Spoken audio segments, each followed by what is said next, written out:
We have with us today Professor Peter Eglin of Wilfrid Laurier University, where he is now Emeritus Professor.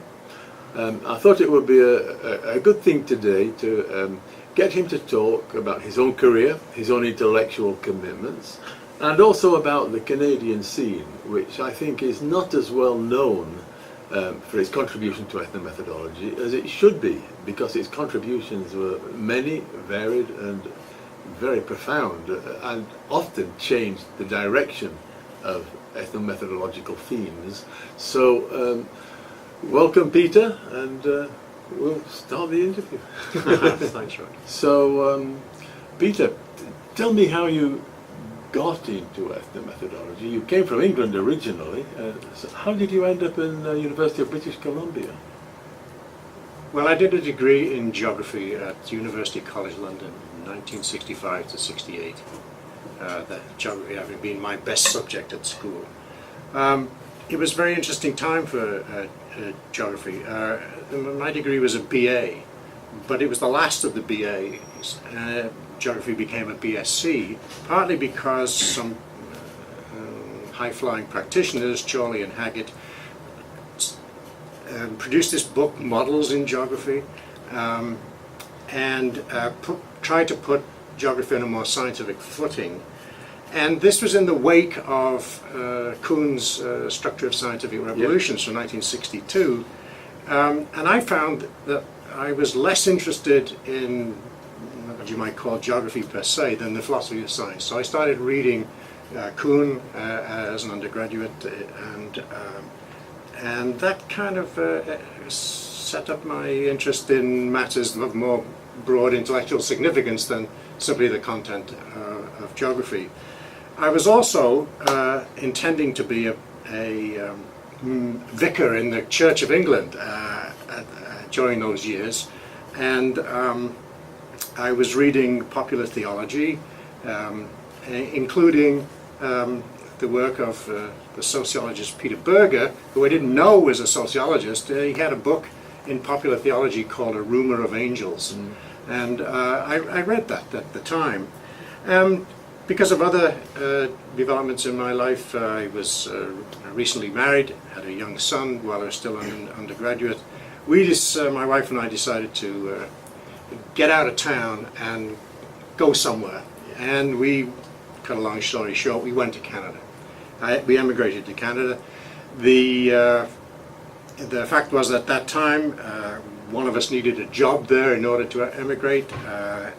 I was directed by the Canadian Embassy to the Saskatchewan House, where there were some teaching jobs available. This was like the summer of 1968.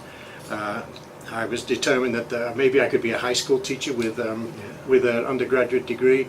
So we ended up flying to Winnipeg and going to Hudson Bay, Saskatchewan, where I was employed as a high school teacher for a year.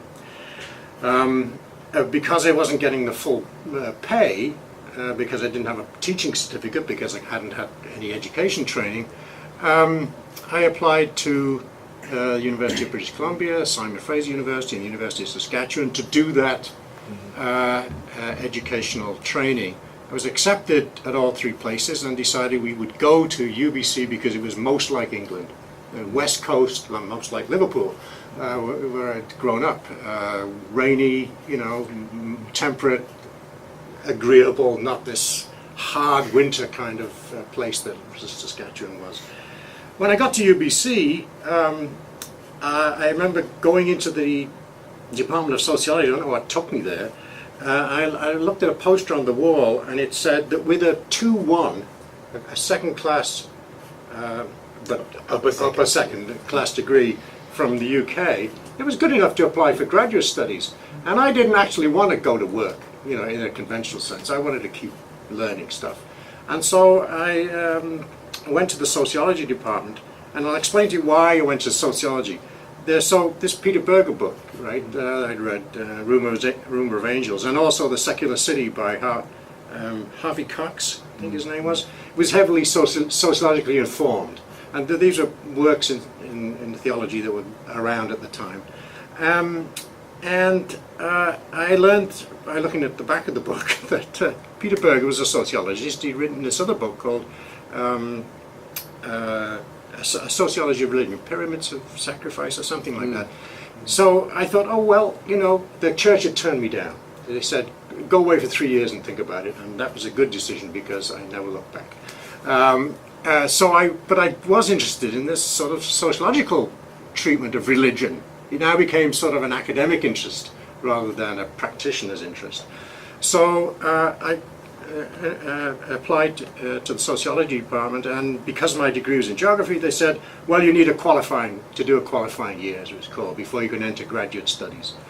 So in 1969, I entered that qualifying year, and I was sent to an advisor, George Gray, I think it was, who said, well, since you've got no sociological background, we should expose you to as wide a range of sociology as we can in this year and see how you do.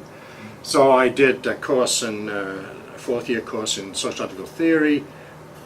It was a joint anthropology and sociology program, and they put me in this advanced theory in anthropology course, which was a graduate course, and sociology of religion, because that was my interest, and I think a research methods course. Oh no, it wasn't research.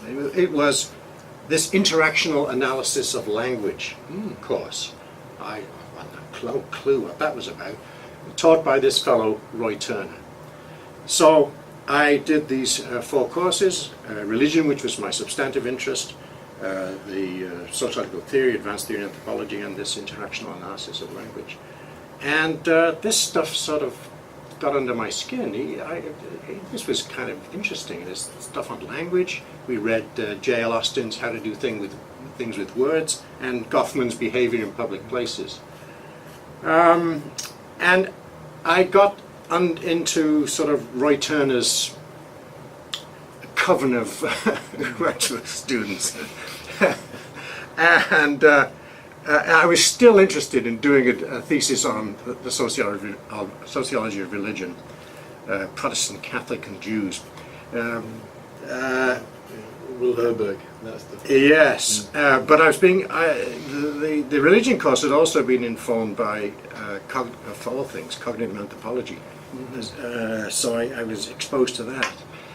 Roy held seminars at his home for his graduate students, and I think at some point, I can't remember just exactly when, but I went to his house anyway and these were the people there. There was Bill Darrow, a draft dodger from the United States, Bruce Katz, draft dodger from the United States, Gary Parkinson, I think is homegrown Canadian, Rudiger Rudy Krause, I don't know what happened to Rudy, and Zsuzsa Barros, mid-European. I don't know anything about what became of her. Gary completed his degree and went on to teach at a junior college, a community college in British Columbia. Bruce Katz went off to do a law degree like Sachs had done, and I've lost complete touch with him. I don't know what happened to him after that. Bill Darrow went back to the University of the United States, went to California, and became a sociology teacher. And I eventually went to Ontario.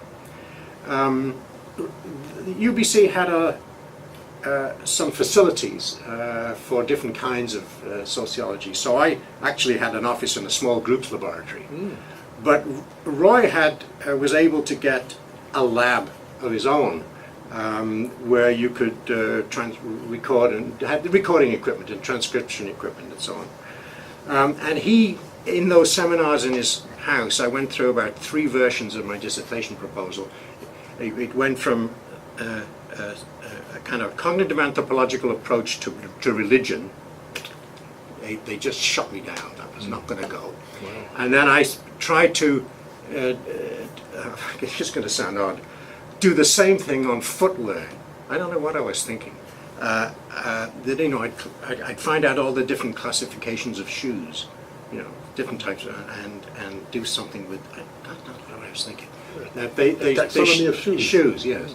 They shut that down, and then and at some point Roy had on a walk around campus he had said to me, you know, Peter, he said, cognitive anthropology, ethnosemantics, it needs a treatment from ethnomethodology, you know. Somebody needs to do that. And of course I picked up on that. And so eventually my final proposal was to replicate the ethnographic interview that was done by cognitive anthropologists when they were eliciting terms for some semantic domain from informants, and try and show how that kind of whole elicitation procedure was, what it produced was a product, of course, of an interactional sequence of interviewing, and maybe had less to do with what was in the heads of anybody, but more to do with what you could get when you talk that way. Yeah. And so that became the subject of my dissertation. And it was Terms for Canadian Doctors, wasn't it? That was it. It was called Terms for Canadian Doctors, a methodological critique of ethnosemantics based on ethnomethodology. That was the title. Yeah. And finished that in 1975.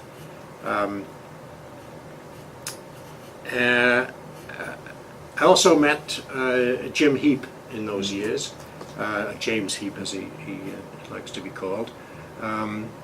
He was I think he was a student of Dorothy Smith, or maybe Ron Silvers, I forget.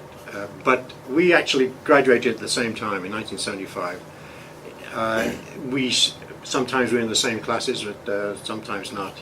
I always held him in some awe. He was formidable as a thinker, and had a way with expressing the kind of thinking we were dealing with in lucid and clear terms. He had a grasp of phenomenology, for example, in a way I never did.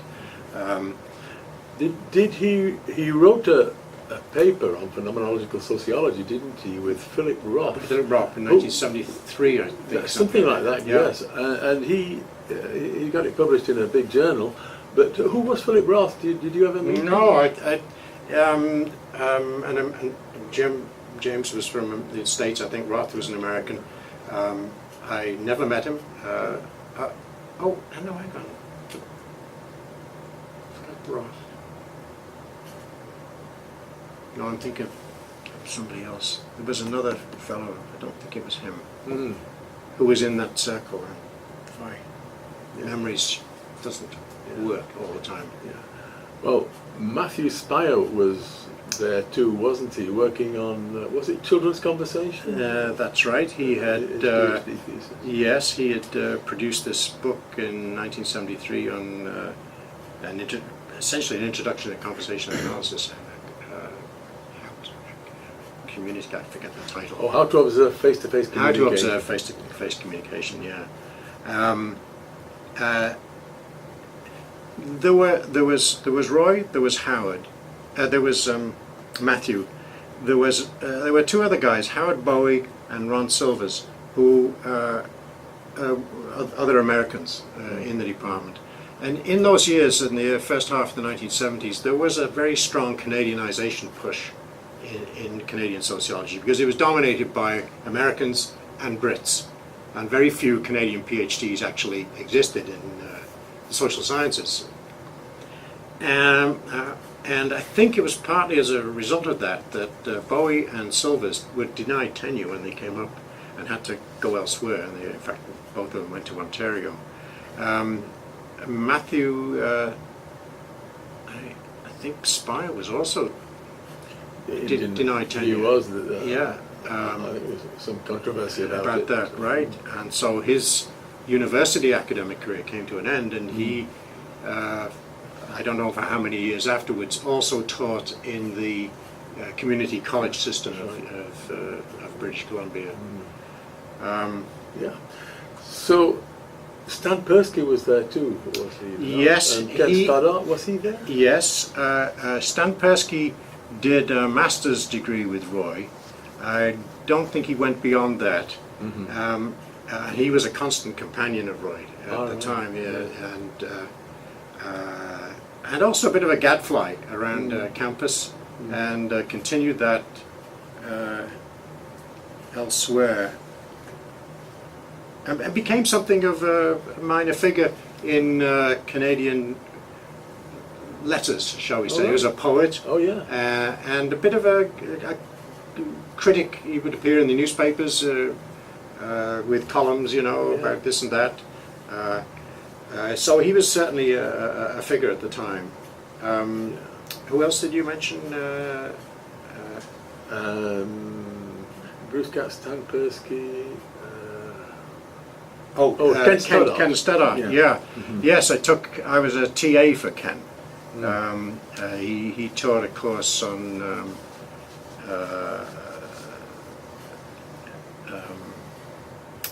was it? Something like urban life, where I first encountered Plato's cave, and 4 different types of ethnography you could do, depending upon whether it was covert or overt, or participant or non-participant. I remember that this 4-fold diagram that he did. He had worked on the Ledane Commission. Gerald Ledane was a Canadian lawyer who was head of a commission to look into the decriminalization of drugs.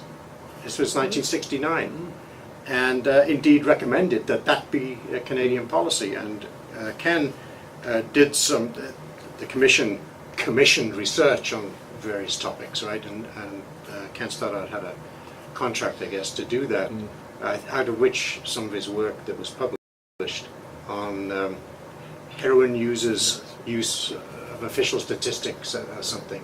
And also their argot, that was the other thing. The argot, yes, yeah. So you have your PhD now, you're qualified. You went to Ontario directly, did you? Yeah. The policy at the UBC was that they wouldn't hire their own PhDs. And my wife and I and our son, we really liked living there and really wanted to stay, but wasn't to be.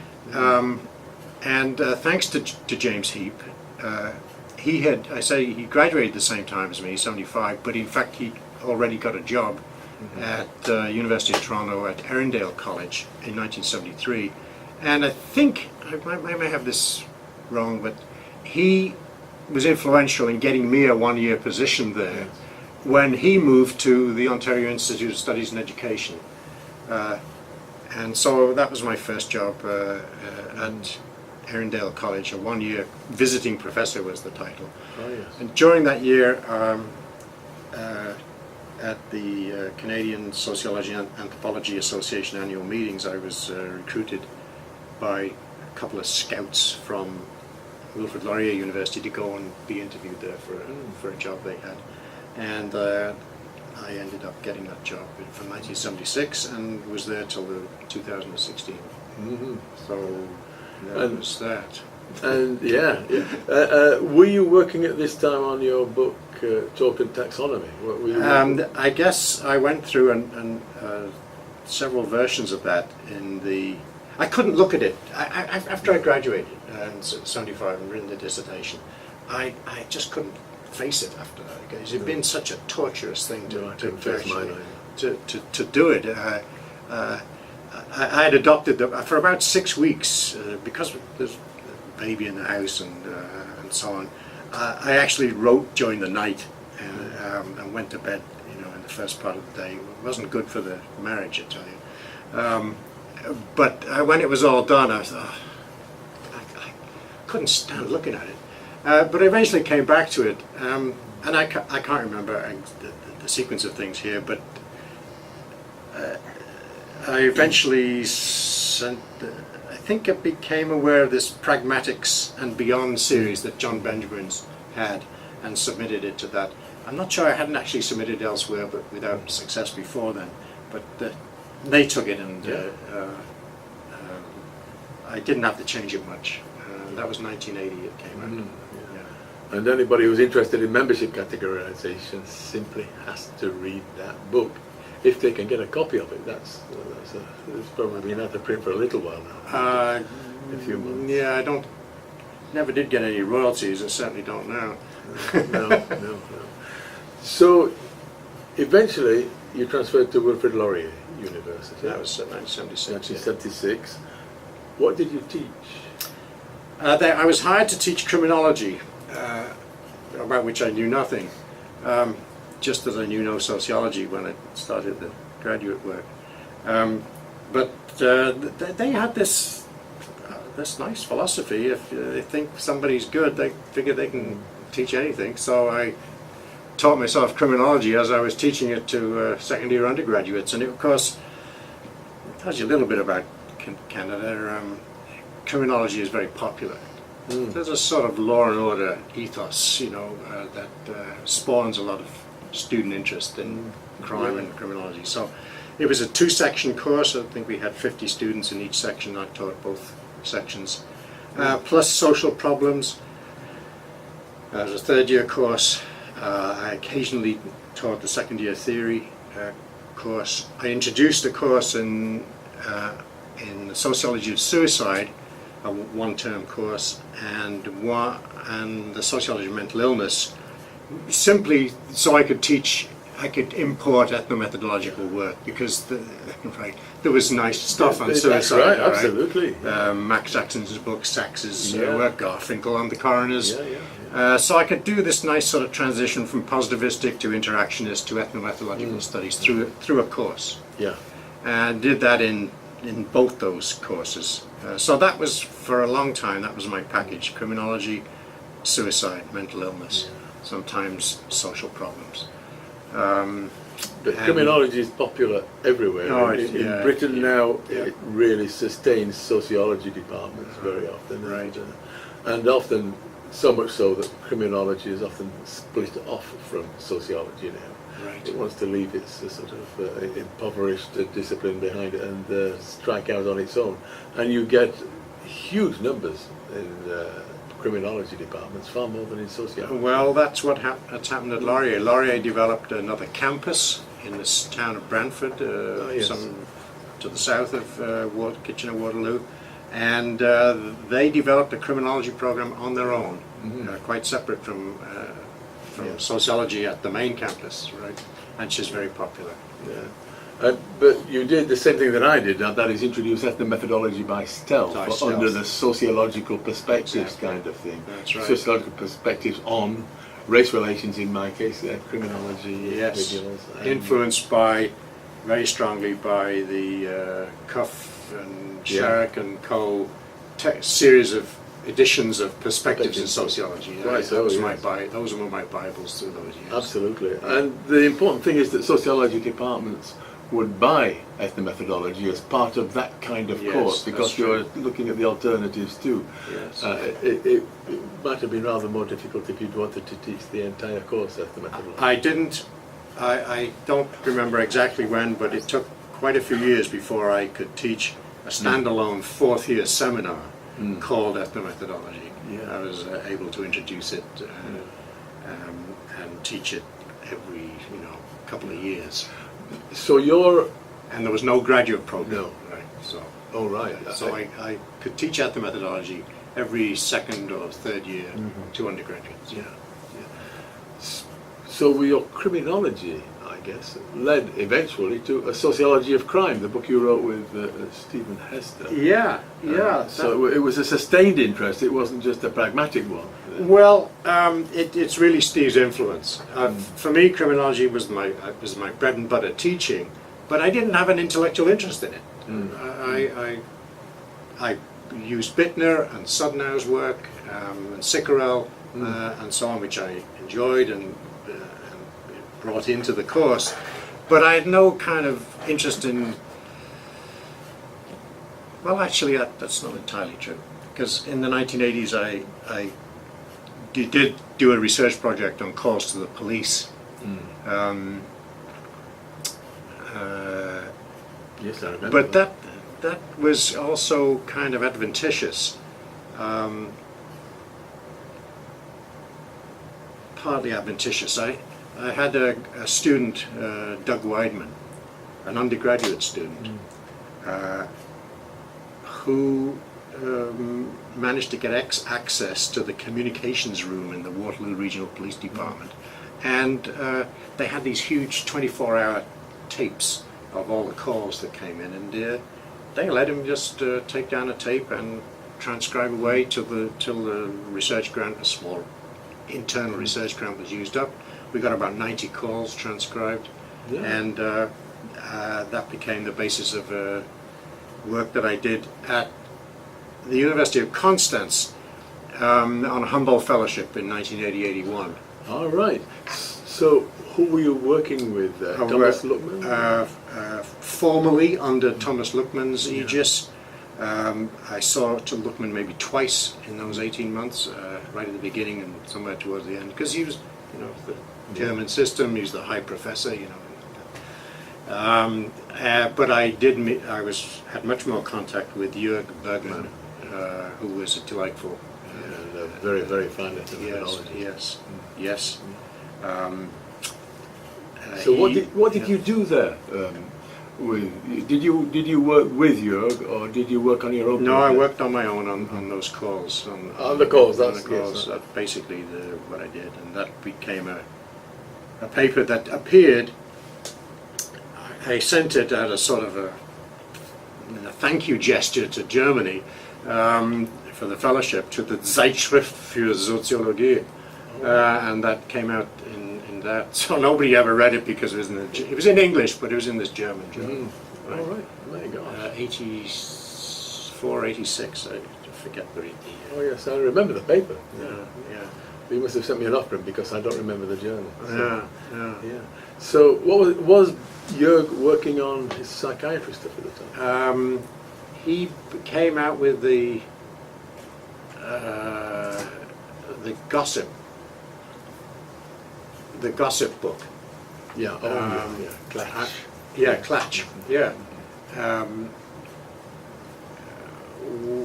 And translated into English. Yeah. Yes, it was translated into English. Yeah, I think he did it himself. I think. Oh, did he? I think so. He asked me whether I might entertain it, but my German wasn't good enough to do that. Well, the English is actually excellent in that, isn't it? Yes, it is. And it's very good for a sort of huge survey of everything that was ever written on gossip in anthropology as well as sociology. It was a scholarly. It's a very scholarly book. But that's kind of German. Yeah, it is. I think it was his Habilitationsschrift.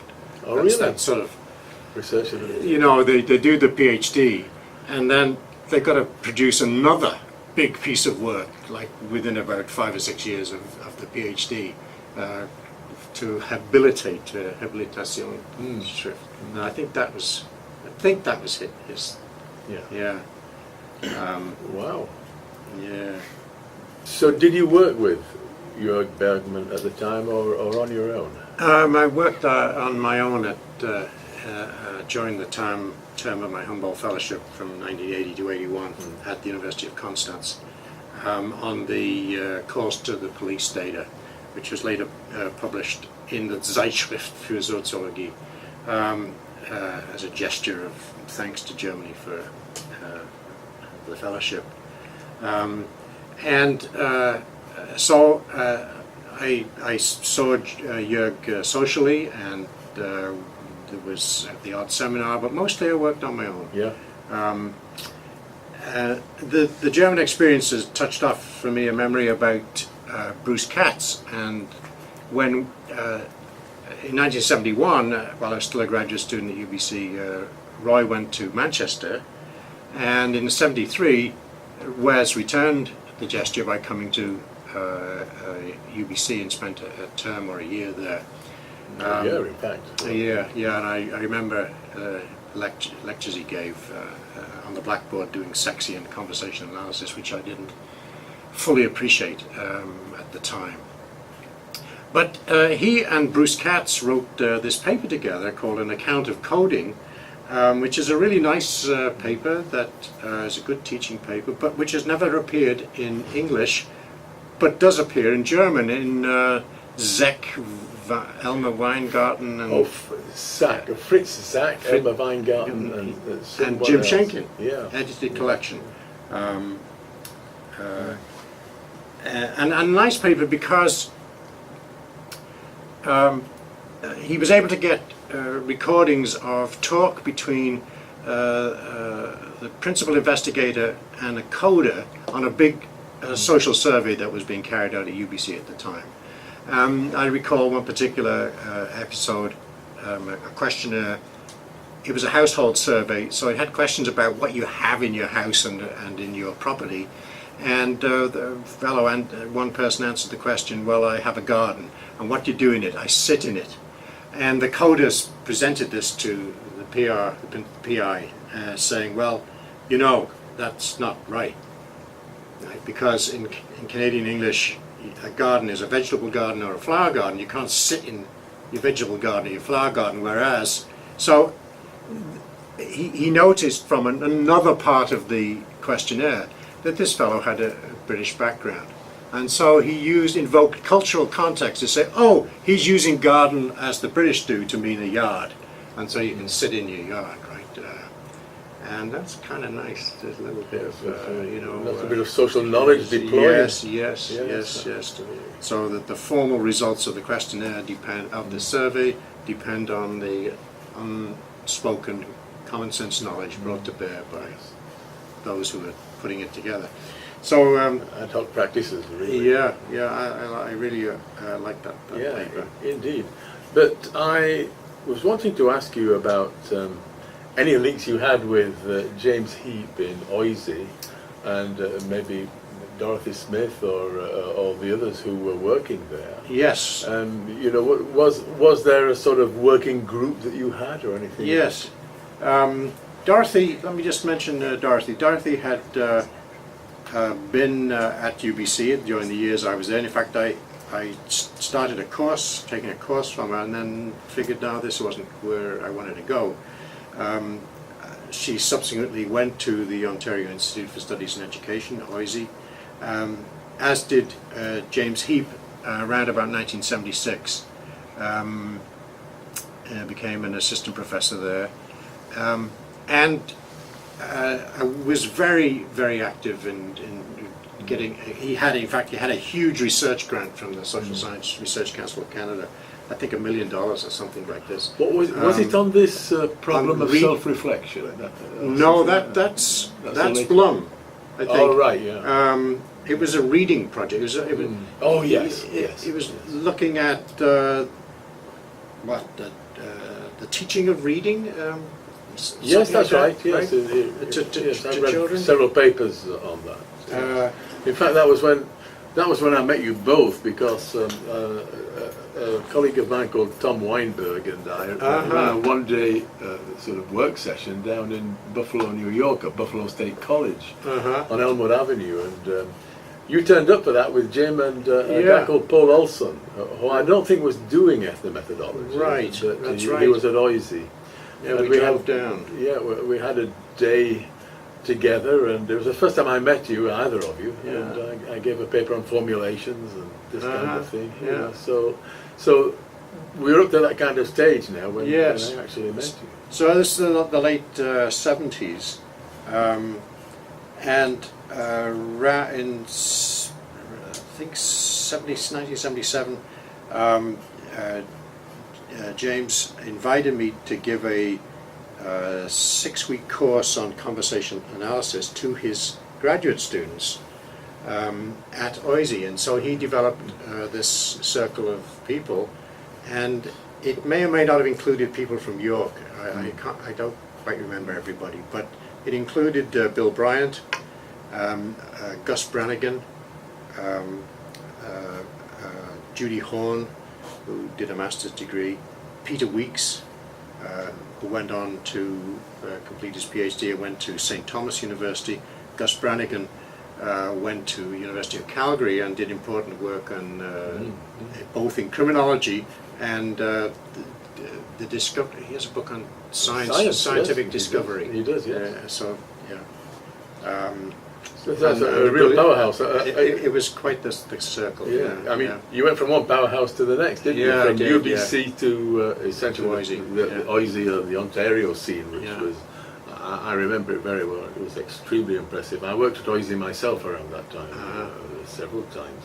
Oh, there was Bob McKay Oh, I remember Bob Ron McKay, McKay, yes, absolutely. who had been a Sickerel student, I Yeah, think. yeah.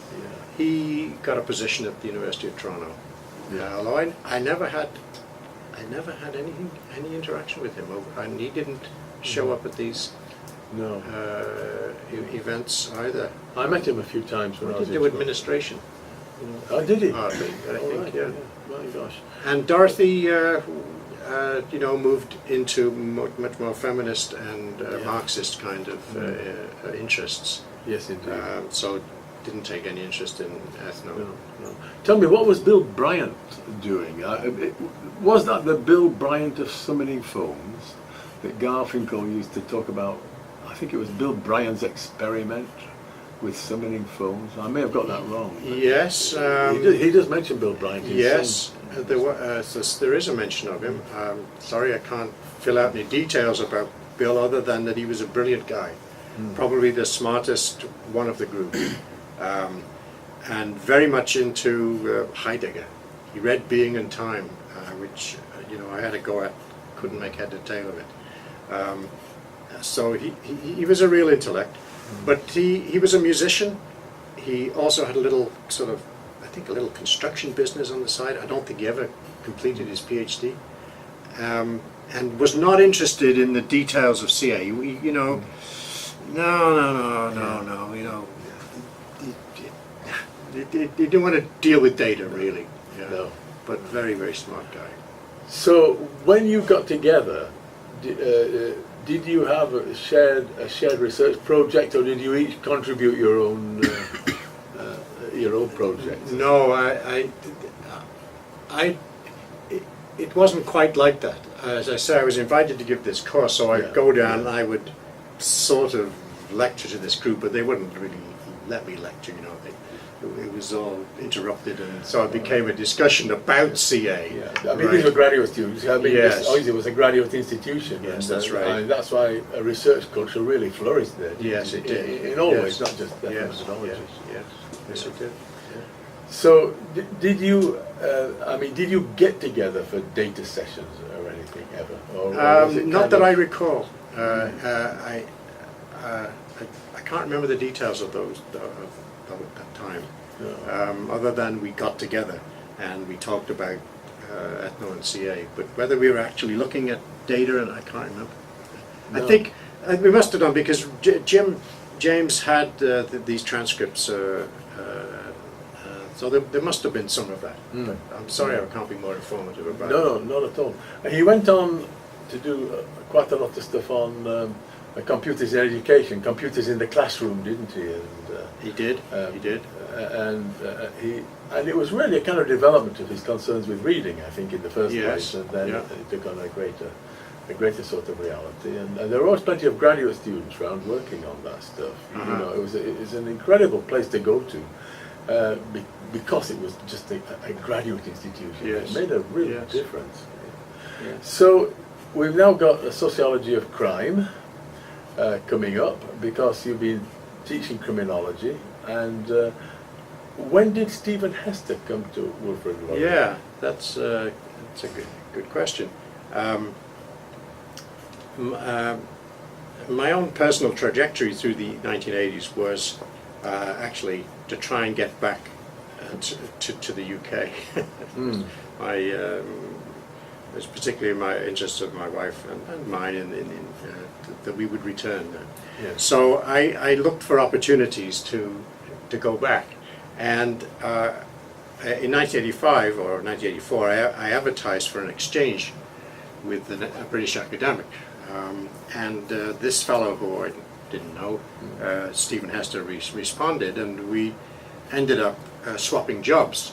So I went to Newcastle upon Tyne Polytechnic in 1985, and he came to Wilfrid Laurier.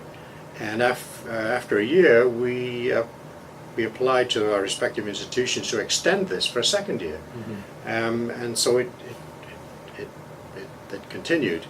And then at the end of the 2 years, we had that couldn't continue. I had to go back to Laurier. I hadn't been successful in getting a job in the UK, and I went back. But meanwhile, Stephen had managed to get a position at Laurier.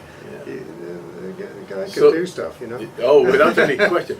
But you got back, and that was really the first time you met him. That's right. Did you start to work together quickly? Or? Almost immediately, yes. Yeah, we started talking, and But the category stuff, was that the sort of touchstone? what I remember is that in he had some, yes, he was interested in the category stuff, and we were kind of casting around for a suitable body of material that we could work on. We had some newspaper clippings on something or other, I forget what, and it wasn't really satisfactory. And then December the 6th, 1989 happened. This awful thing in l'École Polytechnique in Montreal, the Montreal Massacre, as it was rapidly called in the mass media. Within about 48 hours of happening, it was labelled as such.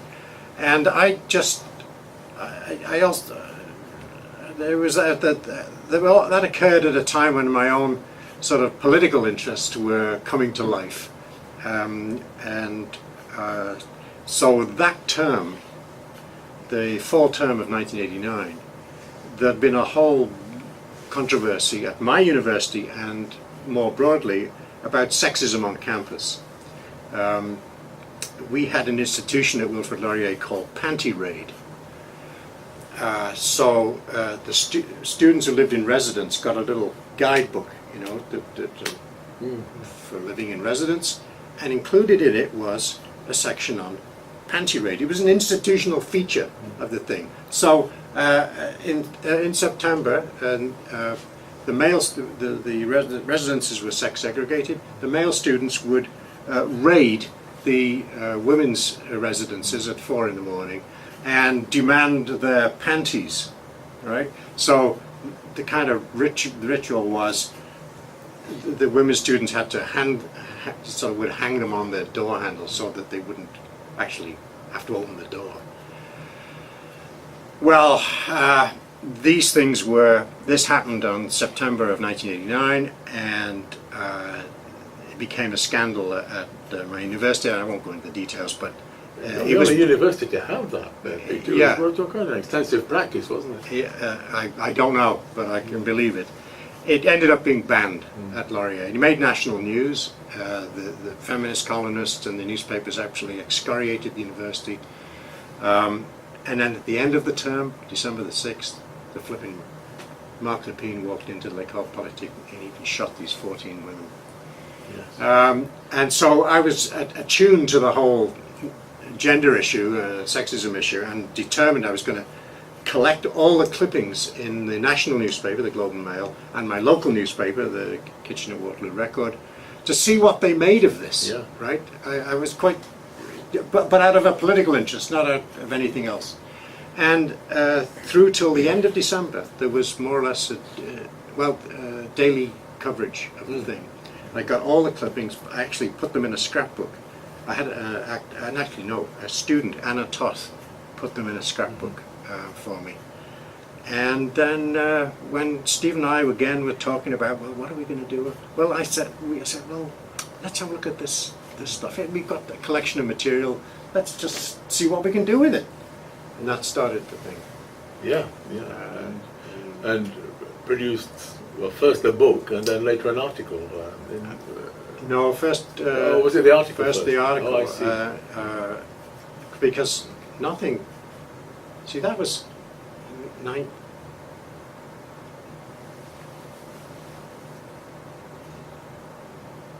See, we didn't actually. I've shortened the chronology. We didn't actually present anything until about 1998 and published 1999 in Human Studies that came out of the Japan conference where I presented the paper, and then turned it into a book, and that came out in 2003. It ran the yes, I collected those things, but we didn't do anything with them immediately because we were working on the crime book. Yeah. We were both teaching the criminology course, and there was a thing at Laurier at the time, a thing called WLU Telecollege, we actually produced online courses. Well, not online, videotape. We produced videotapes that 12 programs, 12 lessons, 12 lectures that you could take as a distance education course. And so we decided we would turn our classroom course into one of these video courses, and we shot it was shot in Toronto and around. That ran for years on TV Ontario at 5 o'clock in the morning, and you could get the videotapes from the distance education department and take the course from a distance without having to come to the classroom. So we did that, and then we realized in the course of doing that we had enough material to actually produce a textbook. Yeah. And the textbook, we quite pragmatically, we thought the textbook could go with the course, right? So we got the videos and the textbook. It was a nice package, you know. We would be rich, yeah, right. So then the crime book came out in 1992, and that was, I say, the richest kind of intellectual time of my career. Was sitting down with Stephen at a desk with a computer, or a typewriter, I think it was initially, because I didn't get a computer in 1992. So an electronic typewriter, and we took turns. I would sort of dictate, and he'd type, and then we'd switch. He'd dictate, and I'd type. Yeah. And then when he had to go back, this was before, he had to go back to the UK. His time at Laurier ended. He got a job in the UK in 1991. Was that the Kent job? No, that was Bangor. He never actually worked at Kent. I see. He did his PhD there, right, under Stephen Box. That's right. And we wrote sort of chapters separately and sent them to each other in the typical collaboration kind of way. Yeah, Tony, in the book is a wonderfully comprehensive study of everything you would want to know about crime and criminologists. But there were some pretty famous criminologists in Ontario, weren't there? In Toronto, Erickson, Baronet, these kinds of people. Did you have any links at all with them? I had. I was aware of Erickson and Baronet and Jim.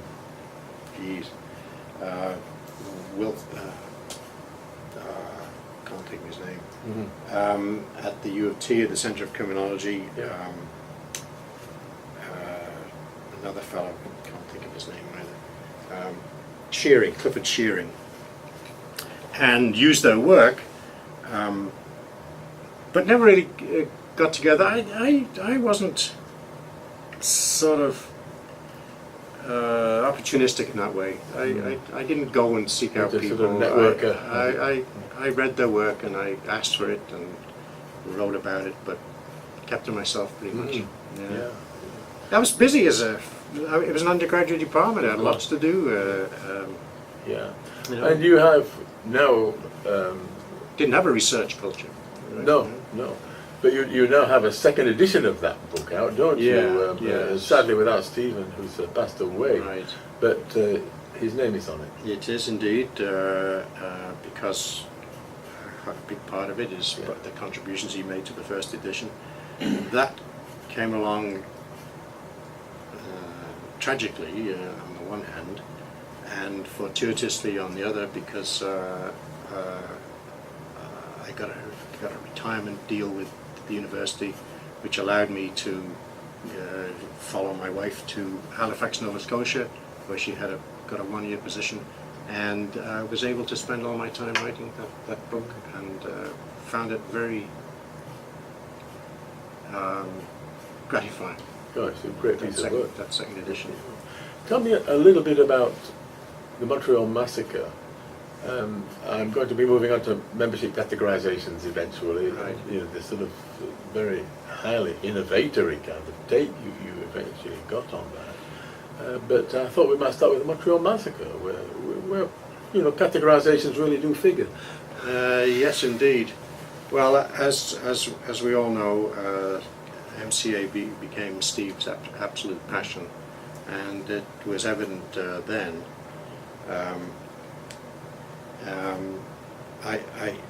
You know what comes to mind when I think about this is all the flipping computer files I have that have MON in front of them. That we just went through tons of drafts over and over and over again, writing and rewriting, and we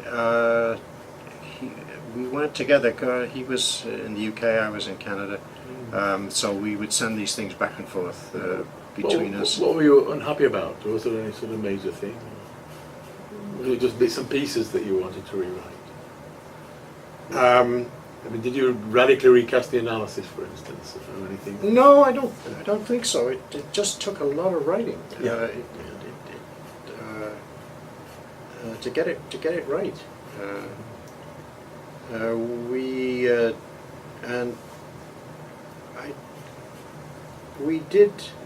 He did write. We did divide up the chapters, a few of the chapters, but mostly co-authored all of them, almost all of them.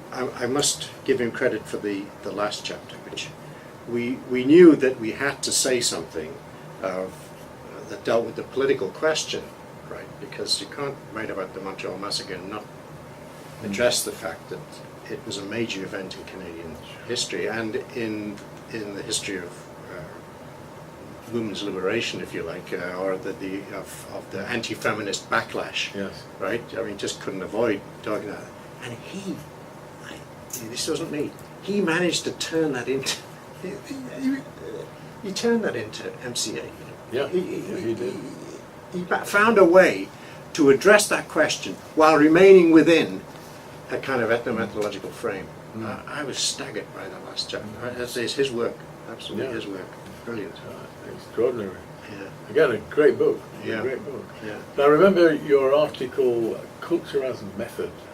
Yes. Was it in Semiotica, was it? Pragmatics, you know. Where the heck did it appear? Location is an interactional device. Yes. I don't know where it appeared. Was it Semiotica? I think it was Semiotica. I'm carrying around a copy of it. It's in my room because I thought I might refer to it in this trip. Gee, I can't remember where it came out. That was sort of in those years from 1976 when I was first employed to 1980. You know, I was conscious about getting tenure. Yeah. So I was trying to write as much as I could, and that was a kind of attempt to pull together really what I was learning about ethno, influenced by the importance of culture in talk and taxonomy, which came out of a critique of cultural anthropology or cognitive anthropology. So culture was always location, culture as method, was always there. It was the best formulation of culture as method that I'd ever read. It really helped a great deal. Very nice of you to say so. I've had a couple of requests for it, even now, today, in recent times. I guess it was an attempt at the time to link ethno and CA. You know, I'd written another paper published in the Sociolinguistic Newsletter in 1979 on Schutz and CA.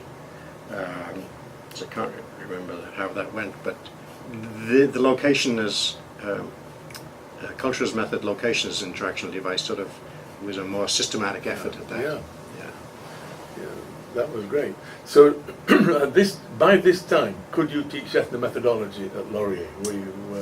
Yes, but I think by the mid-80s I was able to. But not every year necessarily, and only a one-term course. Oh, right. And we were teaching 3 and 2 most of those years. Later on, we had a new collective agreement, we got down to 2 and 2. Right. And I was able, as I became a full professor, I was able to teach the ethno more or less every year. But I added in something different also. After 1989, for various reasons, including having heard Noam Chomsky give the Massey lectures on CBC Radio in 1988, I got very agitated politically and introduced a course which was effectively on Western state terrorism under the title of Human Rights. Human rights is nice. Yes. Way to. Yeah, absolutely. But it was really an attack on Western state terrorism. And so since January 1990 I started that. So for the last 26 years I was sort of split. I did this political renting in this I tried to make it scholarly, but I really was informed by political passion. It wasn't in a sense an intellectual inquiry. No. I thought it was touched off by this observation. I was so incensed after hearing the lectures by Chomsky on the radio. I was teaching sociological theory and introduction to sociology at the time. I went into both my classes, and I said to the students, I said, okay, let's just stop everything. I just want you to write down the half-dozen worst mass murders, genocides you can think of. Just write them down. What do you know? The results were kind of alarming. There had been an individual, like a mass killing, like in the States, like a dozen people have been shot by somebody. That got down. That was put down by some students as like an answer to my question, right? One student remembered Cambodia, right? But nothing that the West was itself implicated in was in anybody's head. And I thought, this is intolerable. I've got to do something about that. So that's where I started teaching. That's where it came from. Yeah.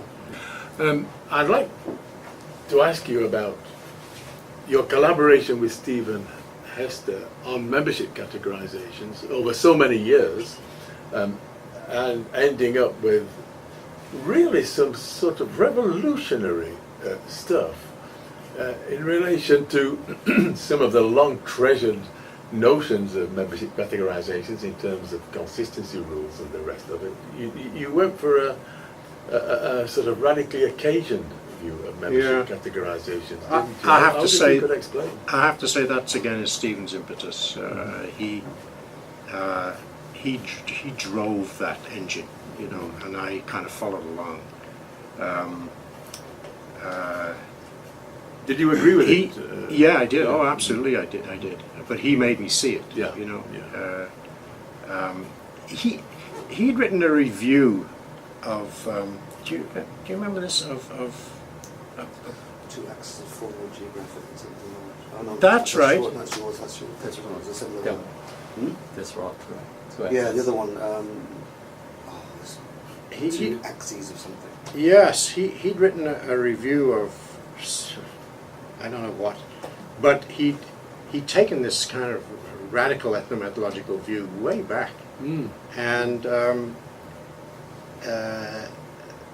he brought that to the understanding of MCA. So the introduction to the Culture in Action book is very much Stephen. I wrote some sections of it, but the heart of it, and he read Sachs. He read he soaked himself in the lectures, and he was partly critical, or at least he wanted to emphasize, bring out the occasion, as you say, the occasion character of categorization over the possibility of reading Sachs as a kind of more formal Yes. prescriptive sort of Yeah. way. I remember talking about that with him when we was sitting down and so we got to talk about gender. Well, surely, you know, there are some things that are just fixed, you know, male and female, right? You can't be kind of occasional about it. No, you can. Right. I can't remember what but we brought up ways in which just the mention of men and women or males, it doesn't decide exactly what you're talking about, right? Sure. Yeah. And I thought, when we saw that, I thought, oh, well, if it's true for that, it must be true for everything. Yeah. Right. There's quite a radical approach to membership category. It really shook up the scene, in my opinion. Uh-huh. You know, and I didn't know how that began, actually, Mhm. where Stephen got it from. Well, in terms of his reading, and he got it from himself, but if Yes. where it originated. He'd read Blum, you know. Oh, yeah. Yeah, and was influenced by. He thought, and he'd met Blum in Toronto. I remember in a cafe and them talking. Yeah. I was a bit envious because I couldn't quite talk at their level. You know, they were kind of smarty guys, those fellas. And I think that kind of influenced him. You know, Blum's a radical thinker, right? Yeah. And I think that sort of influenced Stephen's own thought. Perhaps his own style. Yes. In terms of addressing methodological matters. Yeah. I think it was a much needed shake-up, actually. You know, there's some ways in which Stephen imported the methodology into his own life. It's almost like he lived ethnomethodologically, right? It was striking at times. I can't give you examples, but he was right into it. Man. We did that at Manchester too. You know, we would go into a pub and somebody would say, that's sort of a summons answer sequence, and they'd point at the poor person doing the summons, and they'd think they'd done something really awful. All they'd done was a summons answer sequence. But that way lies madness. I think. I don't know how Stephen ever managed to sort of maintain that kind of attitude. We learned pretty quickly just to relax back into the natural attitude. Yes, we're off duty, exactly. And we That's remain right. relatively safe. Yeah. But Stephen could stay sane and do. Yes, that's right. It's just unnatural, really. I'd like to maybe finish by talking about your political commitments. You've mentioned them a couple of times. Right. You've mentioned them in relation to membership categorization analysis. So I was wanting to just ask you about those political commitments and about their relation, if any, to your methodological work. Well, I regret to say that I don't find any connection, to be honest. That final chapter of the Montreal Massacre seems well, to me to show that was Hester again. I didn't go down that road. I mean, even if as I could appreciate what Stephen was doing, the two were two different endeavors for me. One was a thing that engaged me intellectually in trying to be a rigorous analyst of the social, and understand the social in the best way I could. The other was driven by shame and horror and outrage, right? I never attempted to bring them together in any way. But did you not write an article on ethnomethodology and human rights? Or you were asked to do, weren't you? That's right, but what I've just told you is what I said. So I took up in the essay. I took up a case that I put on the board in this conference between this little exchange between a police officer and Alvin Poussin. What's your name, boy? Dr. Poussin. I'm a physician. What's your first name, boy? Alvin. because of its obvious racist, and I attempted to show how ethnomethodologically and CA-wise you could see the racist elements of that, and so I spelled that out in the way that you'd done it before, Spire had done it, and then I talked about ethno in general terms, Wade's position and so on, in order to set up why the idea of human rights sociology and ethnomethodology had nothing to do with one another. So this book that was being put together on human rights sociology was itself this collection in which they had contributions from every section of the American Sociological Association. There are about 50 of them. So it's a big book, lots of chapters. And it was an attempt to bring human rights into the sociology curriculum of American universities by showing how it could be addressed from every area of sociology. And I said, for ethnomethodology, you're wasting your time. That they are, and ethnomethodological indifference, stuck it there. Ethnomethodology is not a reformist science. I quoted Garfinkel up and down. In the end, they have nothing to say to one another. So I kind of took a really ruthless position. Yes, yeah, absolutely. Wow. Well, Peter, I haven't been asked for reprints. Oh, it may happen. It may be a slow burner. Thank you very much indeed, Peter, for that. I never thought when I met you in February 1976 in Buffalo that we'd be speaking, so many decades later, or even alive. Right. So let us, be thankful for that, and I'm very thankful indeed for the information you've given us about the Canadian scene, and I hope that people will begin to realise just what a big hitting scene it was, compared with very many others. You know what, Rod? I've forgotten something.